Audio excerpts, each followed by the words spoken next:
Hey guys, welcome back to my channel. My name is Allison if you are new here. Today we are going to be tackling cleaning my entire apartment.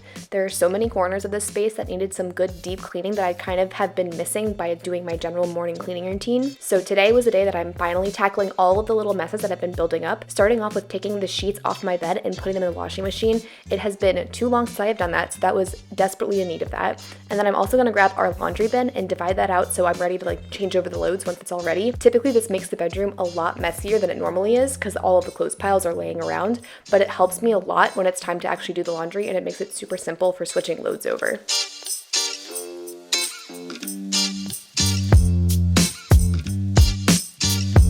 Now, you can see that my kitchen is kind of a hot mess, and honestly, I like to start most of my cleaning videos and most of my daily cleaning or deep cleaning or all of my cleaning in the kitchen because typically it is the hot mess central of the entire apartment. And today I was even hoping to get into the pantry and clean that out. I didn't get to that yet. I just wanted to show you how messy and disorganized this place normally gets. Does anyone else feel like in quarantine, the dishes are always growing? Like you can never ever stay on top of all of the dishes that are in the house. Honestly, the dishes are really just the worst part of the kitchen. I don't mind doing the other things of wiping down the counters or tidying up different spaces in the kitchen. It's just the dishes is always such a hassle.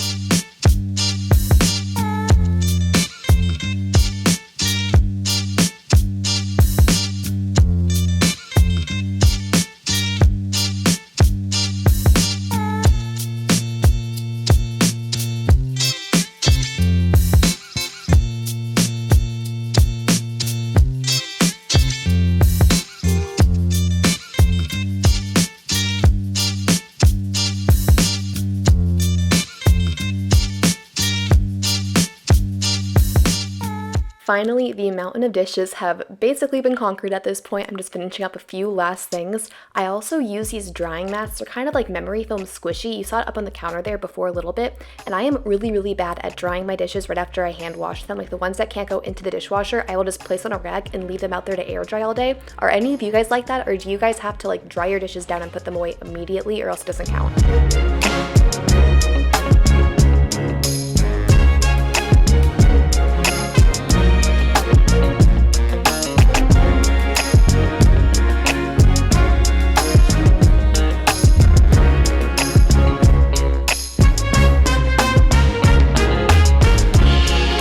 Now I'm moving on to tackle cleaning out our refrigerator and our freezer. Both of them were really needing it, and it was just overdue for this. So I'm starting off by making this project a little more manageable, and I decided to go one shelf at a time. So I took everything off the first shelf and then wiped that clean, starting on the top, working our way down. So if any crumbs fell to the bottom shelves, we're gonna clean them up a little bit later. But I found this way was a lot more manageable to tackle the big project of cleaning out the entire refrigerator rather than taking everything out at once, because we have a pretty small kitchen with limited counter space. So taking everything out can be super overwhelming, and then I'm not motivated to finish the project. So this way, going little by little, I think it was a lot more manageable. So here you can see I went through and grabbed whatever was bad and pulled that out, put that in the trash, and then I put everything back onto the first shelf and then moved on and repeat the same process for the other shelves.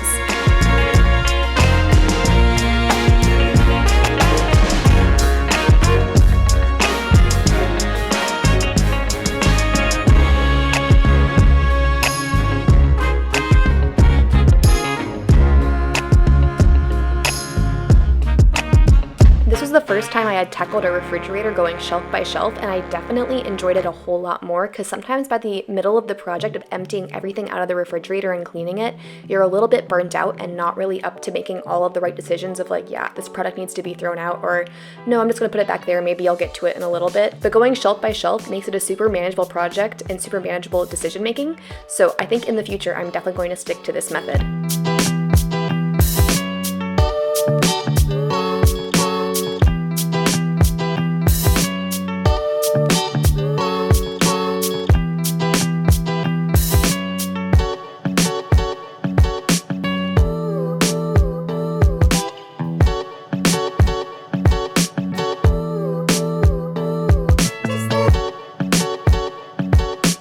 Something else that always burns me out on the project of cleaning out my refrigerator is having to haul these big buckets into our sink, and it just gets water everywhere and it's super messy. So let me know down in the comments if that's your least favorite part of cleaning the refrigerator too. I really like using an all-purpose cleaner and wiping down all of the shelves in the refrigerator, but taking out the bins and washing them in the sink and just getting covered in water and splashed is not my favorite.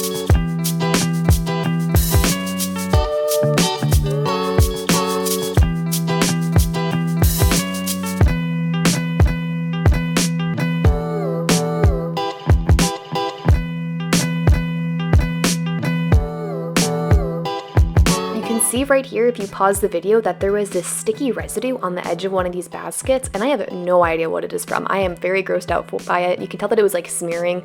It wasn't really getting cleaned well in the sink, so I pulled it aside and I wanted to zoom in so you guys could see how sometimes there are disgusting things in your fridge that you have no idea because it's in the little bottom corner.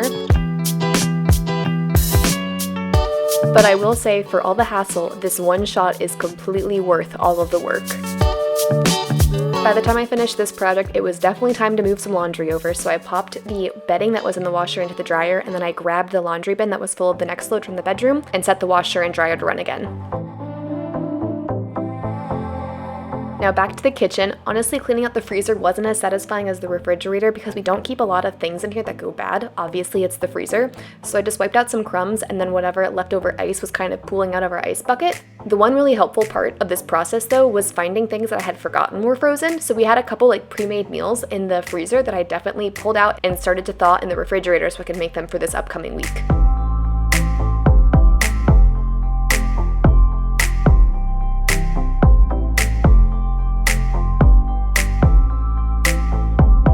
In this clip, you can see the half of the freezer that I had cleaned out and gotten the crumbs out of, and the half that had not been touched yet.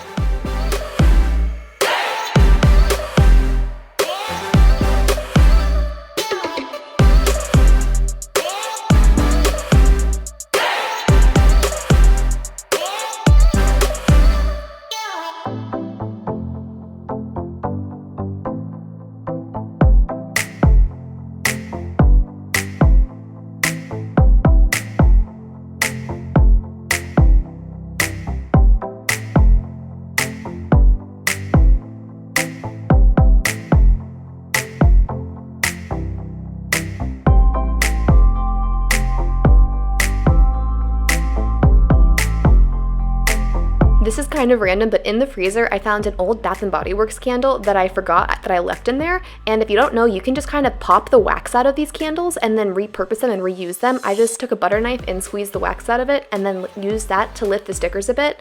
And for some of the stickers, it's honestly just easiest to grab a little scrubber brush and then just completely scrub the sticker away. So by the end of this 5-minute project, I had a clear glass container that I could use for organizing in the future. And I honestly have a pile of maybe 5 of these that I'm not using right now, but hopefully in the future there will be a use for them and I will be happy that I saved them.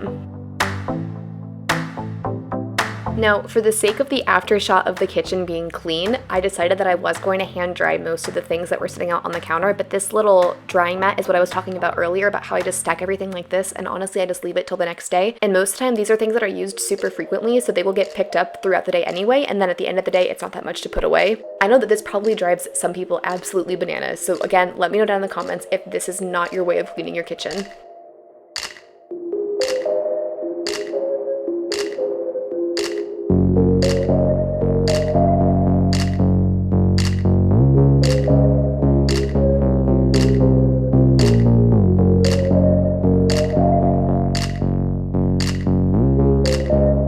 Now, my absolute favorite kitchen task is cleaning the empty sink with a little bit of baking soda mixed with essential oil. I like to use the lemon in my sink because it smells the most fresh, and we have a lemon hand soap right now, so it kind of matches.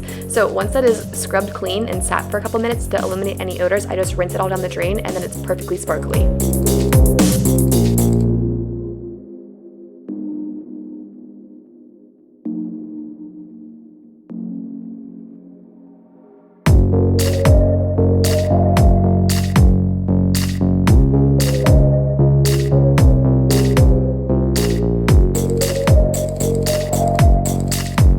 For cleaning these cabinets, I normally like to use Pledge or some kind of wood cleaner. I feel like it's just like it leaves a better residue behind on the cabinets. If that's something weird to say, I don't really know. But all I had today was this Windex multi-purpose spray, which worked absolutely great. But it was running kind of low, and I was really curious about Grow Collaborative. Like tons and tons of people talk about it, and I know that probably a little bit because they get some kickbacks from it and there's a financial benefit to talking about it. But I finally caved and placed an order for Grow Collaborative. So in my next cleaning video, you will be seeing me use the all-popular Mrs. Meyer's cleaning sprays and a couple other products that I picked up from them. So I wonder if it's actually worth the hype. I will let you guys know, and I will keep you in the loop of what I think of it.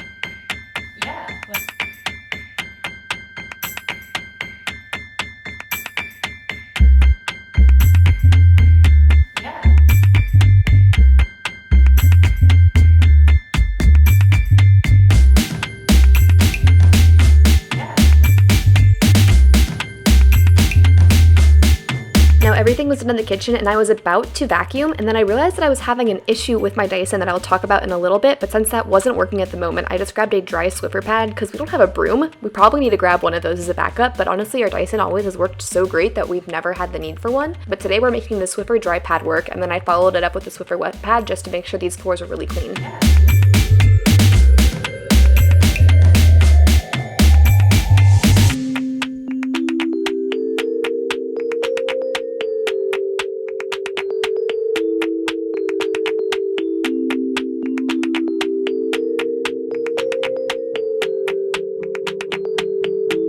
The sheets were officially dry at this point, so I moved them into the bedroom, switched over the laundry load, and then put the next load back into the washer. Like I said, it really helps to keep the bedroom a little bit messier and have those piles laying out for me. That way it's a no-brainer that like, yes, you need to do one more load of laundry today to get that pile off of your floor. So I put that next load in, and then I hung up some things that aren't great for the dryer. So I hung them up to air dry for a little bit, and then I moved on to making my bed.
I know it looks like no time passed between this scene and the previous one, but I promise I took about a 2 or 3 hour break to try to figure out what was wrong with the Dyson. So we have a Dyson V8 Animal, and we've had it for like maybe 6-ish months, and it's been absolutely perfect. Like nothing has ever gone wrong with it. And today when I went to go use it in the kitchen, you saw that I wasn't able to use it. It wouldn't turn on. Like when I hit the power trigger, it wasn't working. So I thought like maybe it needed a charge for a little bit longer. So I put it on the charger, and it didn't say that it was charging or indicate it. Normally like a color lights up, but it didn't do that. So I started looking online, and Christian was helping me look online too because he was home this day. And we found that it basically means you need to replace the battery on your Dyson, and online it says that the battery is $130. So we already have this very pricey vacuum, and we've owned it for less than 6 months, and it's telling us that it's broken and needs a new battery. But we figured out that Dyson has a customer support line that you can call in, and I don't think they were fully staffed because of the whole coronavirus issue, so the wait time, it took like probably 30 minutes to get on the phone with somebody. But once I got on the phone with somebody, I basically told him what colors were flashing on my Dyson, and he's like, great, confirm your address and we will ship you a new battery and a new charger, and it'll be there within a week. So we have the new battery already, but I'm scared to use it without having the new charger. I don't know which is the problem for this, so we're going to try to fix our vacuum. But Dyson did say if the battery and the new charger they sent us didn't solve the problem, they will just send us a new vacuum. Fingers crossed that it all works out, and it's a little bit of a hassle that our vacuum's been out of commission for about a week at this point. But I will say Dyson's customer service overall throughout this experience has been fantastic, even in the middle of a global pandemic. So still a big Dyson fan. I just really hope that we are able to start vacuuming soon. I think we get the charger in the mail in a couple days, so I will keep you posted on that whole process, but that's why there's going to be no satisfying vacuuming in this video, so I gave you guys lots of laundry folding and piles disappearing.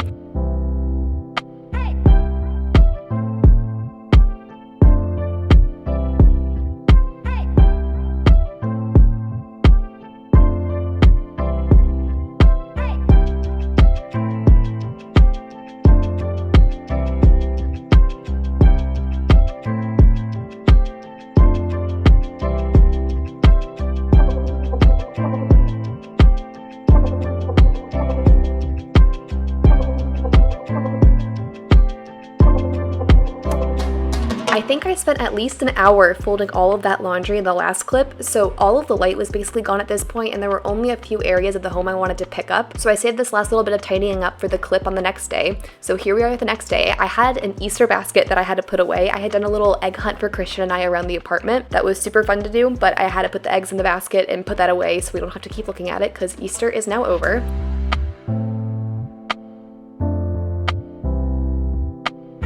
The family room typically looks like this first thing in the morning. Whenever I work out, I just push the coffee table aside, so it seems like a little chaotic in there until I bring it back to normal and put everything away. I also feel like that the room completely transforms once I've fluffed the pillows, so this room goes from like 0 to 100 and looking much, much better very quickly.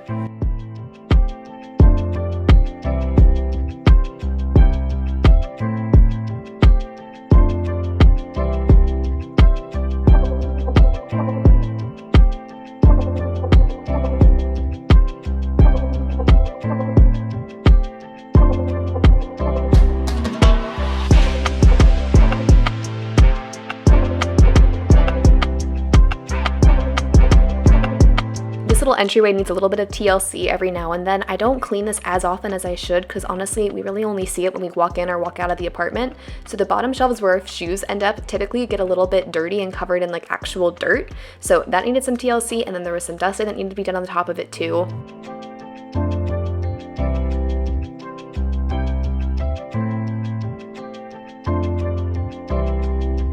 Behind the couch, I had our Dyson from when I was on the phone call with Dyson themselves. You have to have your machine with you because it has a serial code on it, but here you can see the red flashing light basically telling me that something is wrong. But I just grabbed the charger, put the Dyson away, and we're gonna deal with that in the future. The last area to pick up was my office, and I had a bunch of random things in this room because we had a virtual bridal shower the night before, and there was a fun game where they had a bunch of random things that you had 10 seconds to run around and grab, and then whoever had the most items off of the list won, I think a Starbucks gift card maybe? I didn't win, but I had a Bible out there, I had Christian's hat for work, I had coffee mugs, pens and notebooks, just a bunch of random stuff that needed to be put away that ended up on this desk, but overall a very fun Zoom bridal shower.